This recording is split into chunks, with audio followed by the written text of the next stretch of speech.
Morning student. बच्चों, पिछली class में मैंने आपको संबंध बोधक पढ़ाया था। आज हम पढ़ रहे हैं समुच्चय बोधक। समुच्चय बोधक हम पढ़ेंगे। इंग्लिश में आप कंजक्शंस पढ़ते हो ना, वही है ये। इंग्लिश में कंजक्शन कहते हैं और हिंदी में समुच्चय बोधक कहते हैं। देखो, समुच्चय बोधक का दूसरा नाम क्या है? योजक। योजक कहते हैं, यानी कि जोड़ने वाला। क्या कहलाता है? समुच्चय बोधक या योजक शब्द का अर्थ है जोड़ने वाला। अतः जो शब्द शब्दों को, वाक्यों को या वाक्यांश को जोड़ते हैं, किस किस को जोड़ते हैं बच्चों? शब्दों को, वाक्यों को या वाक्यांश को जो जोड़ते हैं वो क्या कहलाते हैं? समुच्चय बोधक। बच्चों, इस लाइन को अंडरलाइन करो कि जो शब्दों को, वाक्यों को या वाक्यांश को जोड़ते हैं वो क्या कहलाएंगे? समुच्चय बोधक कहलाते हैं। अब आप इसके अंदर आते हैं ना, लेकिन, किंतु, परंतु, और, व, या, कि, ये सब क्या है बच्चों? समुच्चय बोधक हैं। अब जैसे एग्जाम्पल से अपन पढ़ेंगे। जैसे माँ ने कहा कि तुरंत तैयार हो जाओ। अब रमा और सीमा बहनें हैं। खूब पढ़ो ताकि अच्छे नंबर ला सको। देखो इस वाक्य को देखो, खूब पढ़ो ताकि अच्छे नंबर ला सको। तो जो ताकि जो है ना, वो समुच्चय बोधक है। देखो ये वाक्य को जोड़ रहा है ना, खूब पढ़ो ताकि अच्छे नंबर ला सकें।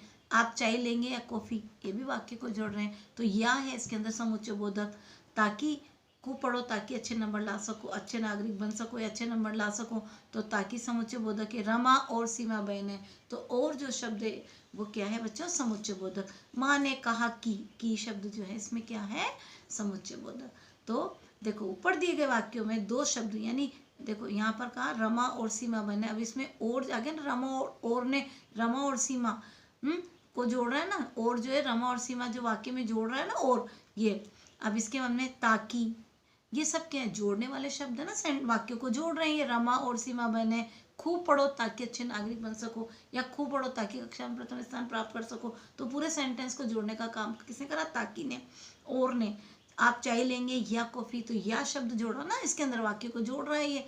तो ये क्या हो गया बच्चों? समुच्चय बोधक। अब आप समुच्चय बोधक की जो डेफिनेशन है उसको अंडरलाइन करेंगे। दो शब्दों, वाक्यों को जोड़ने या अलग करने वाले शब्द क्या कहलाएंगे? समुच्चय बोधक। देखो, दो शब्दों या वाक्यों को जोड़ने या अलग करने वाले शब्द के, जोड़ने या अलग करने वाले शब्द क्या कहलाएंगे? समुच्चय बोधक कहलाते हैं। इस परिभाषा को आप अंडरलाइन कर लो। अब समुच्चय बोधक के दो भेद होते हैं बच्चों। एक तो समानाधिकरण होता है, एक व्यधिकरण होता है। पहला होता है समानाधिकरण समुच्चय बोधक, और दूसरा होता है व्याधिकरण समुच्चय बोधक। तो सबसे पहले हम समानाधिकरण समुच्चय बोधक पढ़ेंगे। अब समानाधिकरण समुच्चय बोधक, इस डेफिनेशन को ध्यान से देखना बच्चों। देखो, दो या दो से अधिक समान पदों, वाक्यों को जोड़ने वाले शब्दों को समानाधिकरण समुच्चय बोधक कहते हैं। क्या बोला इसने? दो या दो से अधिक पदों, वाक्यों को जोड़ने वाले पदों और वाक्यों को जोड़ने वाले क्या कहलाएंगे? समानाधिकरण समुच्चय बोधक। दो या दो से अधिक समान पदों या वाक्यों को जोड़ने वाले क्या कहलाएंगे? समानाधिकरण समुच्चय बोधक। अब इसके अंदर एग्जाम्पल क्या आएंगे बच्चों? जैसे और है, तथा है, या है, न है, इसलिए है, बल्कि है, अन्यथा है ना, अतः। ये शब्द क्या है बच्चों? ये समानाधिकरण समुच्चय बोधक के अंदर आएंगे। जैसे मैंने बोला नीलम और शिल्पी मसूरी गए। अब यहाँ पर और जो शब्द आ रहा है वो क्या है? समानाधिकरण समुच्चय बोधक का उदाहरण है। पानी में भीगो मत अन्यथा बीमार पड़ जाओगे, तो अन्यथा हो गया समानाधिकरण समुच्चय बोधक। इस बार आम तो काफी आए पर महंगाई के कारण ले नहीं गए। तो आप क्या करेंगे? ये जो सेंटेंस है ना, ऐसे देंगे, निम्नलिखित समुच्चय बोधक शब्दों से वाक्य बनाओ। अब जैसे और को दे दिया, अन्यथा दे दिया, पर दे दिया, तो इनका प्रयोग करते हुए हमें क्या करेंगे? सेंटेंस बनाएंगे। जैसे और से बना लिया, राम और मोहन पक्के सच्चे दोस्त हैं, या आप जो है पक्के दोस्त हैं। इसके बाद में पानी में मत भीगो अन्यथा बीमार। अन्यथा शब्द का प्रयोग करते हुए वाक्य बनाओ। अन्यथा क्या हो गया? समुच्चय बोधक है। और समुच्चय बोधक का कौन सा टाइप है? समानाधिकरण। तो आपके निम्नलिखित शब्दों, निम्नलिखित समुच्चय बोधक अवयवों का प्रयोग करते हुए वाक्य बनाइए। किसी भी क्वेश्चन आपका बन के आ सकता है। अब जरूरी आप ये वाक्य याद करो, आप अपने मन से भी बना सकते हो। देर से स्कूल पहुंचे इसलिए सजा मिली। उसके तेज बुखार था इसलिए वह स्कूल नहीं गया। बीमारी के कारण उसने गृह कार्य नहीं किया। तो ये जो है ना, ये इसलिए, ये अब इसलिए क्या आ गया इसके अंदर? समुच्चय बोधक है। कौन सा है? समानाधिकरण। देखो, दो या दो से अधिक समान पदों और वाक्यों को जोड़ने वाले शब्दों को क्या कहते हैं? समानाधिकरण समुच्चय बोधक। एक और हो गया, आप ठंडा लेंगे या गरम, आप चाय लेंगे या कॉफी लेंगे।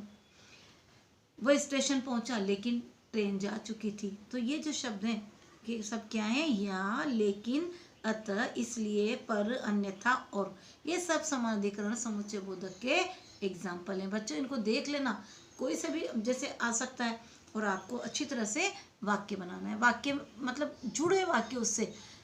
अब आपने मान लो और का है, अब जरूरी नहीं है बुक का ही लिखें, आप अपने मन से भी लिख सकते हो। अब हमारा दूसरा है व्याधिकरण समुच्चय बोधक। देखो बच्चों, वहाँ तो क्या जोड़ा था? उसमें तो दो या दो से अधिक समान पदों और वाक्यों को जोड़ रहे थे। अब यहाँ पर व्याधिकरण में क्या आएगा बच्चों? एक या एक से अधिक, ये एक वाक्य दूसरे पर आश्रित रहेगा। एक या एक से अधिक आश्रित उपवाक्यों को प्रधान वाक्य से जोड़ने वाले शब्द, क्या बोला इन्हें? एक या एक से अधिक आश्रित उपवाक्यों को प्रधान वाक्य के साथ जोड़ने वाले शब्द क्या कहलाएंगे? व्याधिकरण समुच्चय बोधक कहलाते हैं। इसके अंदर एक या से अधिक आश्रित उपवाक्य, आश्रित उपवाक्य किससे जुड़ेगा? प्रधान वाक्य से जुड़ेगा, वो क्या कहलाएगा? व्याधिकरण। अब जैसे छतरी ले लो क्योंकि बारिश हो रही। अब एक छतरी क्यों ले रहे हैं? बारिश हो रही है जिससे तो छतरी ले रहे हैं। तो एक जो है आश्रित उपवाक्य ना प्रधान से जुड़ रहा है। यदि बरसात रुके तो घूमने चले। अब घूमना किस पर निर्भर है? बरसात रुके जब। एक पल तो को लगा मानो भूकंप आ गया। माँ बच्चे को दुलारती रही ताकि वह सो जाए। क्यों दुलार रही थी? ताकि बच्चा सो जाए। तो यहाँ पर क्या बोला कि एक या एक से अधिक आश्रित उपवाक्य को प्रधान वाक्य के साथ जोड़ने वाले जो शब्द है व्याधिकरण समुच्चय बोधक कहलाते हैं। अब जो ये जो सेंटेंस है ना, एक पल तो लगा मानो भूकंप आ गया, इसको अंडरलाइन कर लो बच्चों, मोस्ट है ये। एक ही है, छतरी ले लो क्योंकि वर्षा हो रही है। वहाँ आगे व्याधिकरण समुच्चय बोधक किसे कहते हैं? उदाहरण देकर समझाओ।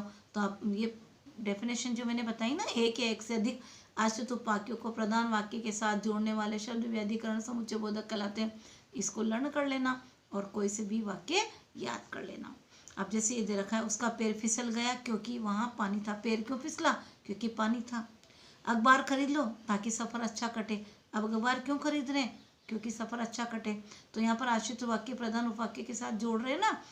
अब बालक नरेंद्र, अब बालक नरेंद्र कौन हो गया? विवेकानंद हो गए ना, अर्थात विवेकानंद। यहाँ पर ऐसा करो, अर्थात भी आएगा बच्चों और एक यानी लिख लो यहाँ पर, अर्थात और ब्रैकेट के अंदर उसके नीचे यानी लिख लो। बालक नरेंद्र यानी स्वामी विवेकानंद, पीछे वाक्य आएगा, आपका यानी शब्द का प्रयोग करते वाक्य बनाओ। तो आप ये बना देना। दीप्ति चाहे तो भी अब टीम में वापसी नहीं ले सकती। उसने खाना खा लिया क्योंकि उसे जल्दी जाना था। अब खाना खा लिया क्यों? क्योंकि जल्दी जाना था। उसने पुस्तकें खरीदी थी इसलिए वह बाजार गया। क्यों गया बाजार? पुस्तकें खरीदनी थी। तो एक आश्रित उपवाक्य दूसरे प्रधान वाक्य से जुड़ रहा है। तो ये हो गया हमारा समानाधिकरण समुच्चय बोधक। तो बच्चों जो आपका छोटे छोटे लेसन आ रहे हैं समुच्चय बोधक, तो पहला हमने जो है संबंध बोधक पढ़ा। अब समुच्चय बोधक का मतलब क्या है?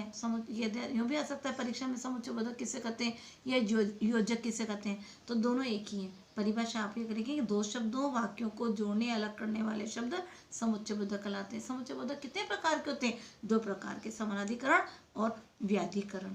अब समानाधिकरण की डेफिनेशन लर्न कर लेंगे, व्याधिकरण की डेफिनेशन कर लेंगे और इनके जो वाक्य हैं वो लर्न करेंगे।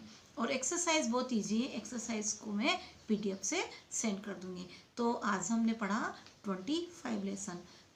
एक लेसन मैंने आपका छोड़ दिया है, उसको हम बाद में पढ़ेंगे। जो काल लेसन है वो मैंने आपको छोड़ दिया है, उसको हम लास्ट में पढ़ेंगे। कोर्स कंप्लीट हो जाएगा, फर्स्ट का भी हो जाएगा। फर्स्ट में आपका एक चैप्टर बच रहा है तो हम पहले हिंदी सेकंड को पढ़ेंगे, उसके बाद में हम फर्स्ट का जो चैप्टर बचा हुआ है उसको पढ़ेंगे। तो बच्चों समुच्चय बोधक मैंने आपको कंप्लीट करा दिया है।